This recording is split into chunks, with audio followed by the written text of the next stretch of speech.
January 1999 Senior Start. Mr. Speaker, Sir, I would like to thank all the members who have taken part in the discussion today. At the outset, I want to emphasize that for many centuries, women were given only an inferior status in society and they have all along been denied their rights to education and independent living. The government has taken a major decision to improve the deplorable condition of women in society. In this connection, we have taken a number of steps to make women develop in all spheres of life by giving them the basic rights to which they are actually entitled. We are now celebrating the year of Golden Jubilee of our independence, and it is gratifying to note that the development of women in our state stands unique when compared to most other parts of the country.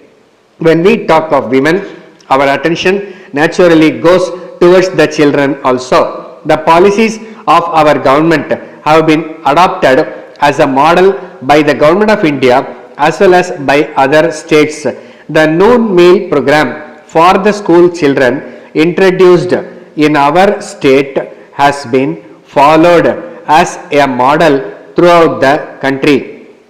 The foundation of a strong nation lies on strong and healthy citizens.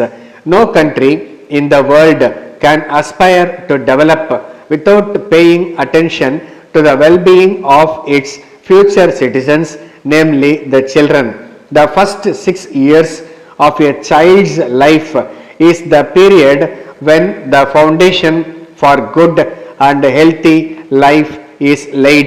The government is therefore committed to provide child care services like nutrition, immunization, prevention of diseases and preschool education to support the families living below the poverty line. I am happy to inform you that poor students up to the 8th standard are given free uniforms by the government. The Social Welfare Department is also providing healthy food to children from 6 months to 3 years and to pregnant mothers. The department formulates plans and policies for the development of women in the state. You would be happy to note that this year the government has come forward with new schemes for providing institutional care for widows and helpless women in order to help them to rebuild their life once again. 4 service homes are run throughout the state by the Social Welfare Department.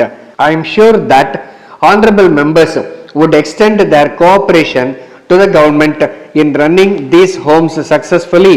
You are aware that with the increase in the level of education, more and more women are seeking employment opportunities today. This takes them away from their homes and families. Even though many women are coming forward for various jobs, the facilities for their accommodation are not available easily. Taking into consideration their hardship, the government has decided to open 3 more working women's hostels in urban areas this year. Any scheme could be made successful only if the intended beneficiaries have awareness about the existence of such schemes. Therefore, in order to provide information to women about the various schemes implemented for their welfare, a guidance center is functioning in the state. Many honorable members today spoke about the need for support for the girl child. The government, after careful consideration, have formulated a scheme for providing financial support to the parents to provide for education and marriage of their girl child. In this connection, I am happy to state that from this year, incentives would be given to those parents who opt for family planning after the first or second girl child. With this, I conclude my speech. and request the House to grant the demand letter from Golden Shipping Corporation, Bombay, to the Secretary to Government, Ministry of Surface Transport, New Delhi. Sir, we are a reputed company in the shipping and clearing industry for the past 2 decades. We would like to inform you that all along we have been enjoying a very good relationship with the port authorities as well as the departmental officers. But we are sorry to say that of late we are facing many difficulties in the allocation of berths in the various ports in the country as well as in getting various certificates prescribed by the government. In this connection, we would like to place on record that our business interests are genuine and lawful, and we assure that they will remain so in future also. We feel that the department officials are acting in a biased manner due to pressure from rival companies. Even if we submit all the forms and documents in a proper manner, they are returned back for some reason or other. Our employees are made to run from pillar to post to get approval and sanctions. This kind of non-cooperation and delay not only affects our functioning and clearing activities but also affects the good name earned by our company among the customers.